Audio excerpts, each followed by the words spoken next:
বাংলাদেশের সাথে মুক্ত বাণিজ্য চুক্তি নিয়ে আলোচনায় আগ্রহী ইউরোপিয়ান ইউনিয়ন।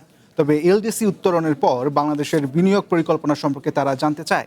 দুপুরে রাজধানীতে এক সেমিনারে কথা জানান ইইউ রাষ্ট্রদূত মাইকেল মিলার। এ সময় বাণিজ্যমন্ত্রী বলেন, বিনিয়োগ বাড়াতে লজিস্টিক ব্যয় কমাতে চায় সরকার। চট্টগ্রাম বন্দরে গতি বাড়াতে ওয়ান স্টপ সার্ভিস চালুর কথাও জানান তিনি।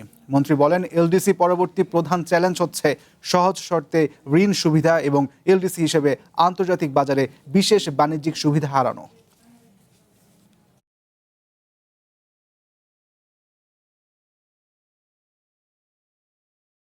Will continue to facilitate an enabling environment that encourages innovation, supports sustainable investment, and strengthens collaboration across stakeholders.